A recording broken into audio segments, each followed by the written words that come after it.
एकदम से सारी फौजों को लेकर के महाराज हरिश्चंद्र बाग में आ गए। और जैसे ही बाग में आए हैं, सारी फौजों से कहा है अगर किसी के आगे से सूकर निकल गया तो उसे हम सूली पर चढ़वा देंगे। अच्छा बुद्धि खराब है तेरी। बुद्धि सही है।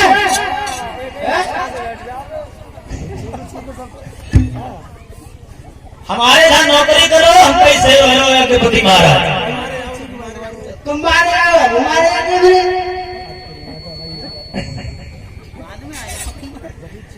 एकदम से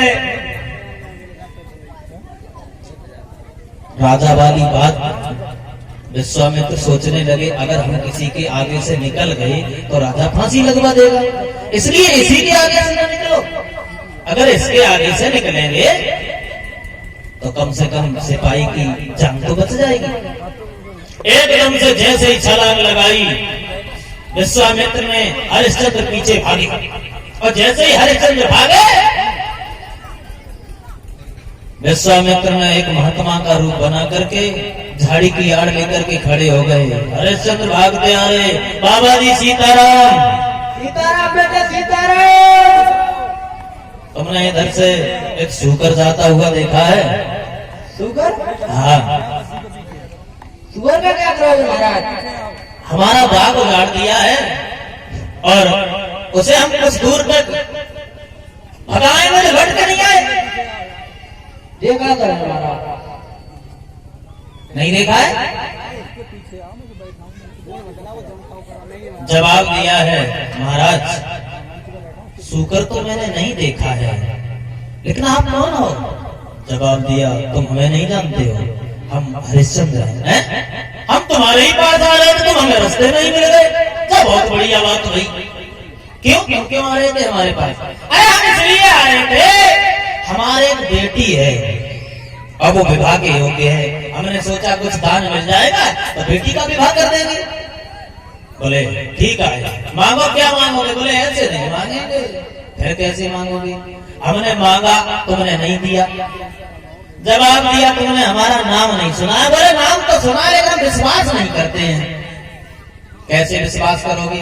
बोले दरवाजा भर जाओ और गुरु की सौगंध खा जाओ तो हम मांग सकते हैं। बोले दरवाजा की बात है तो कोई बात नहीं, सुनो।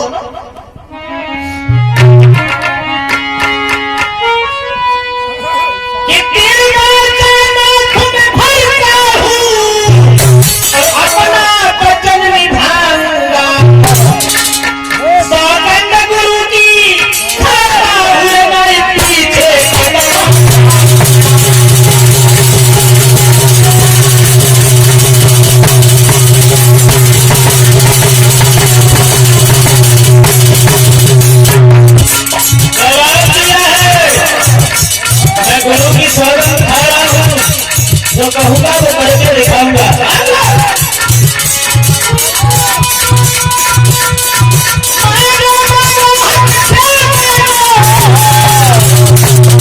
क्या इच्छा तुम्हारी है? क्या आशा लेके आए हो? सेवा करे तुम्हारी है।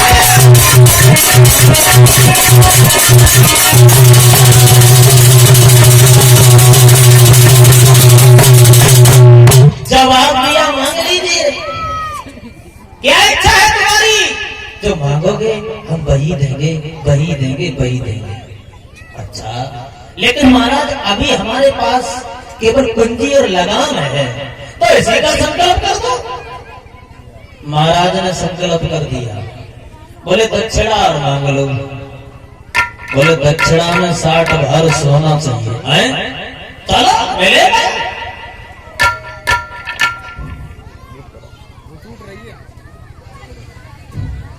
दक्षिणा में 60 भार सोना चाहिए।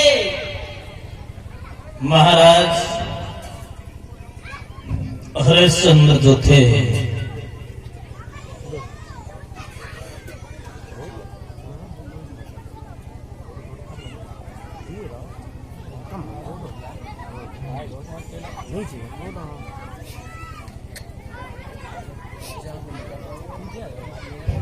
बोलिए गोविंद भगवान की। श्री सुखदेव जी कहते हैं, हे राजन परीक्षित, परीक्षित महाराज चिराग लगा दो, चिराग।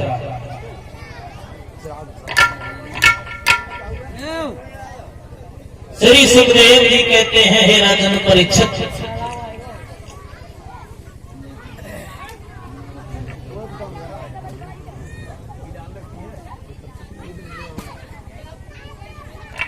आज आवाज लगाई है खजांची भैया, महाराज को 60 बार सोना दे दो। 60 बार जवाब दिया, महाराज चाबी तो दे दो। और जो चाबी की बात कही है, राजा के होश उड़ गए। विश्वामित्र बोले, राजन होश ठिकाने है, कुंजी और लगाम में सारा राज्य मेरा हो गया। 60 भार सोना कहां से दोगे तुम? जवाब दिया है, भगवान चिंता न करो, मैं तुम्हारा कर्ज अवश्य अदा करूंगा।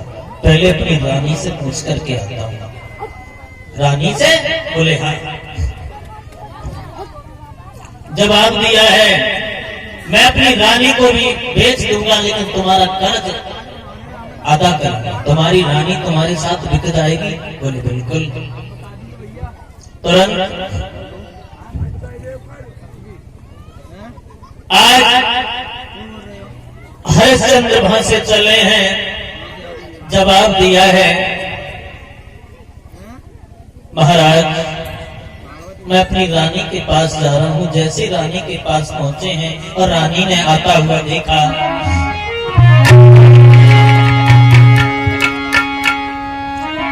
कि आवत बलवन हार खड़ी भई नारियो लसाया, पंखाले भोर निहार कपलियो नवाया।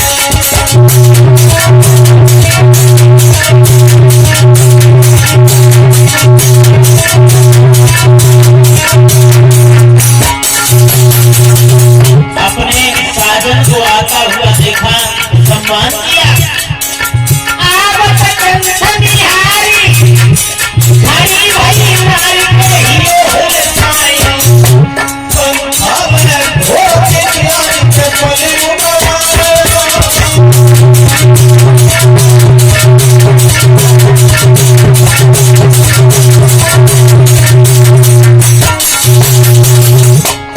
महाराज को उदास देखा है। जवाब दिया है, साधन तुम जब हमारे आंगन में आते थे तो खुश नजर आते थे, लेकिन आज उदास क्यों हो? क्या बात है? अरे सुंदर आसन डारी लेके थारी कंठ हितकारी, कैसे तुम दुखी हो सोच रही लगी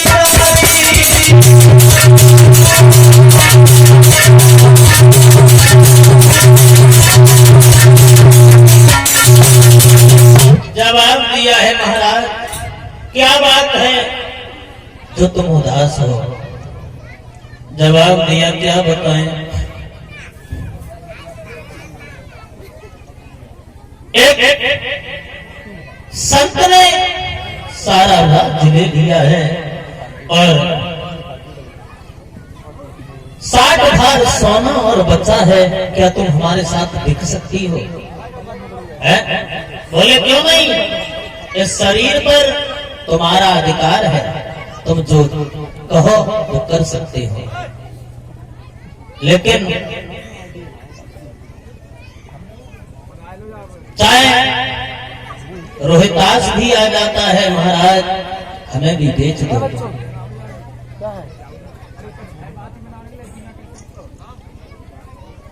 जवाब दिया है, हमें बेच दो, लेकिन महात्मा का कर्ज अदा कर दो। लेकिन परीक्षित महाराज आजकल की कोई अगर स्त्री होती तो क्या कहती कि महात्मा की चांद खोद दो तुम चले जाओ, हम नहीं निकले वाले। लेकिन आज की स्त्री भी अपने पति से बहुत प्रेम करती है। बहुत प्रेम। कब तक? छोड़ो कब तक कर रही है महाराज? और ये 51 रुपए से हमारा सम्मान करते हैं ग्रेसपाल शास्त्री जी। इन्होंने हमारा सम्मान किया है। भगवान सुख शांति प्रदान करे, समाज में हमेशा सम्मान मिलता रहे। जवाब दिया, आज की पत्नी भी अपने पति से बहुत प्रेम करती है। कब तक? शरीर में शक्ति और जेब में पैसा। एक लिखा है कि नारी प्रेम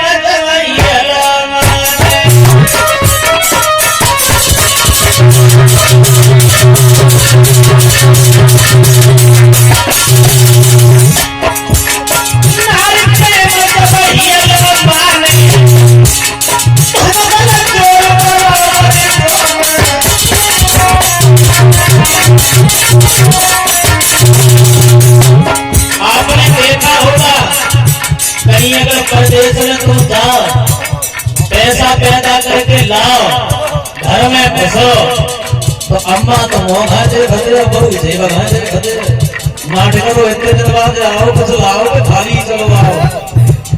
जब तक जे वो चकी दिखा बिना मांगे पानी तैयार, बिना मांगे रोटी तैयार, शाम को पैरू दबाती जाती है और कह रही तुम इतने दिन बाद आए, तुम्हें मालूम हमको कुंडल लगा के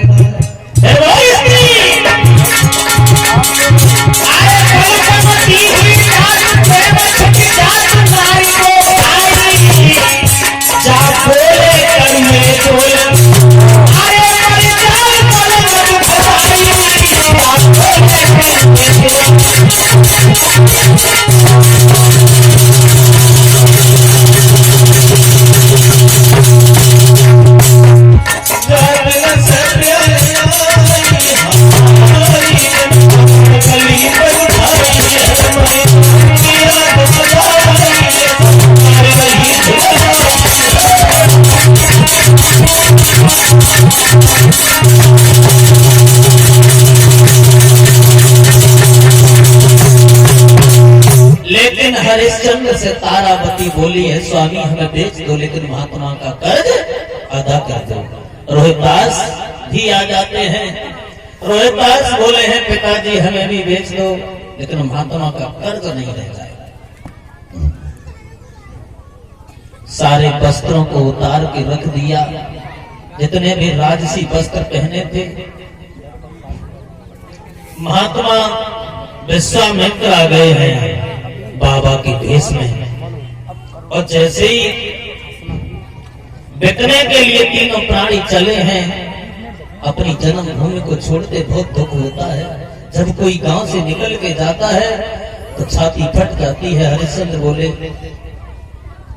माँ हमें क्षमा कर देना, हमसे अगर हमारे पुत्र और रानी से कोई गलती हो गई हो, क्योंकि हमारा कोई अधिकार नहीं था अब तुम पर। सारे अवध के वासी बड़े दुखी हो जाते हैं। क्या दशा थी? अरे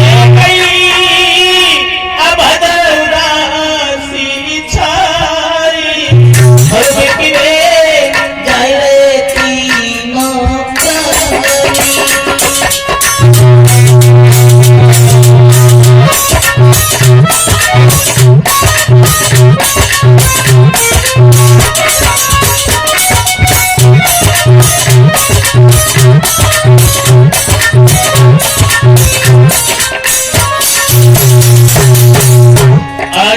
प्राणी बिकने के लिए जा रहे हैं, बड़े दुखी है, बड़े परेशान हैं। बिकने जा रहे तीनों प्राणी, इस राजा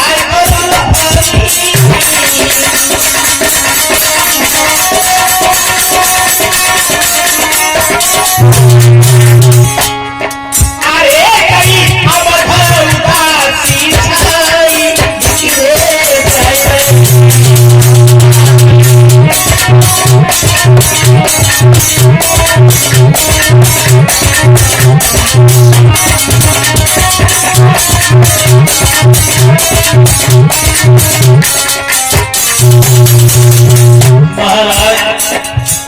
के लिए जा रहे हैं। सारी प्रजा दुखी है, सारे नर नारी दुखी है। सब तेरे घाट तक बचाए, कोई खाना तक नहीं खाए।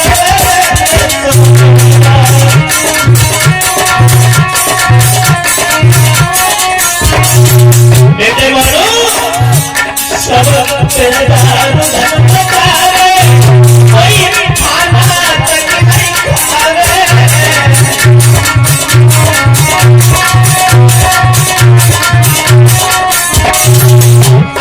अरे हम कहा करें तुम्हारे बिगड़े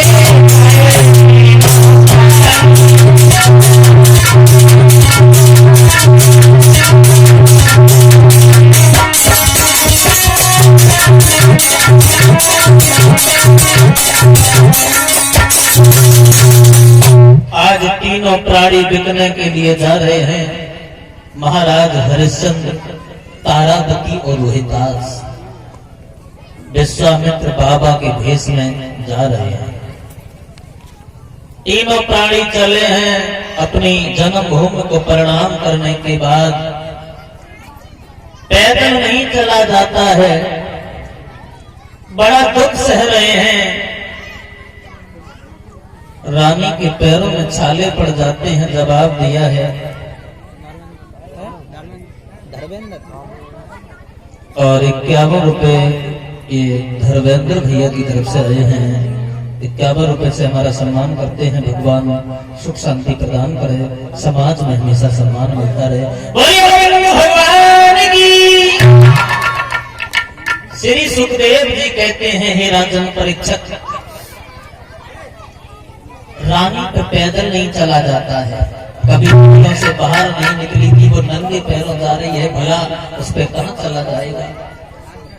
बैठ जाती है। रानी कहने लगी है, मेरे बेटा रोहितास को प्यास लगी है, प्यास लगी है।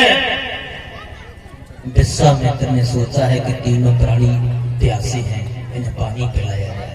रोहित के पास पहुंचे, बेटा रोहित पानी पी लो, मना कर दिया।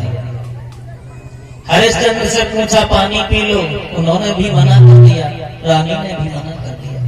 विश्वामित्र बोले, अगर तुम पानी नहीं पियोगे तो मर जाओगे, और मर जाओगे तो हमारा कर्ज कौन देगा। पानी पी लो तो फिर जाओ, फिर मर जाना, हमें कोई बात नहीं। लेकिन पानी किसी ने नहीं पिया। थोड़े चले, रोहितास बेहोश हो गया, गिर पड़ा जमीन पे। रानी की हिम्मत काम नहीं कर रही है। जवाब दिया, स्वामी मेरे बेटा को पानी पिला दो, सारा राज छिन गया, हमें कोई तकलीफ नहीं हुई। अगर हमारा बेटा मर जाएगा तो हमारा सब धन चला जाएगा। हरिश्चंद्र बोले, रानी मुझे ये मालूम पड़ता है तुम्हारी भी हिम्मत काम नहीं दे रही है। तो हरिश्चंद्र बोले हैं, रानी थोड़ी थोड़ी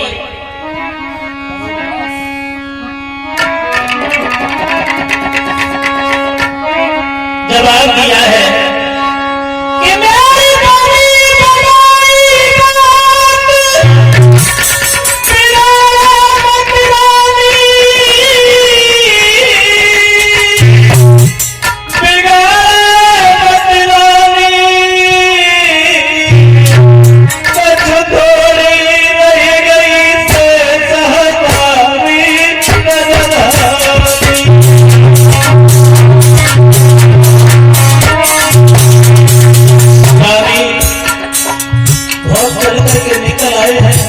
थोड़ा रात और बचा है, थोड़ा और बचा है।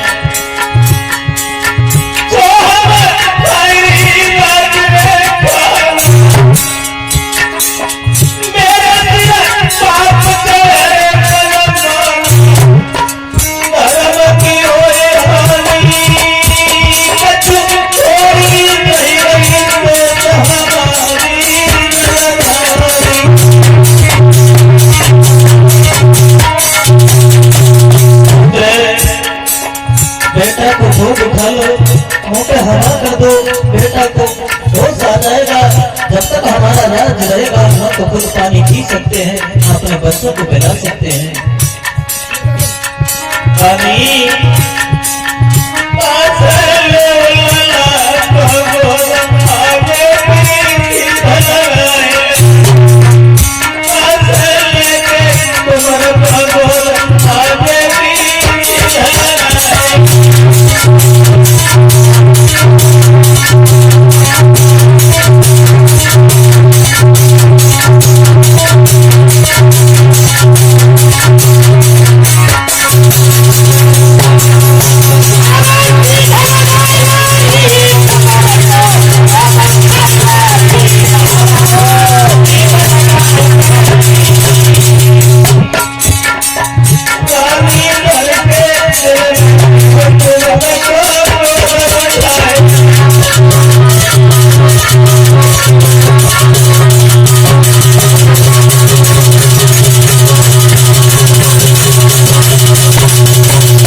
एकदम से जवाब दिया है रानी, पुत्र को गोद में उठा लो। जब तक हमारा राज रहेगा न तो पानी पिएंगे और न अपने पुत्रों को पीने देंगे। आज आगे चले हैं और जब आगे चले हैं तो देखा है पहुंच गए काशी नगरिया में। जब काशी नगरिया में पहुंचे बहुत बड़ी भीड़ लगी है। आवाज लगाई है, काशी के लोगों, इन प्राणी बिकने के लिए आए हैं, अगर किसी को जरूरत हो तो ले सकता है। एक लोगे 20 भार सोना, 2 लोगे 40 भार सोना। इनकी उम्र में अंतर है लेकिन कीमत में कोई अंतर नहीं है।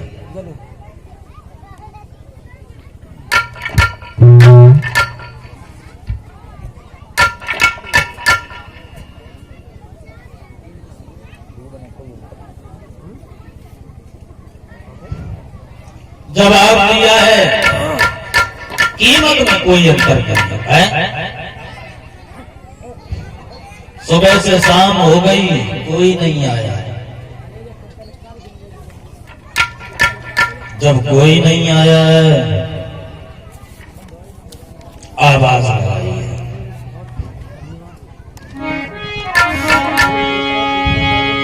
विश्वामित्र ने आवाज लगाई कि 3 प्राणी खड़े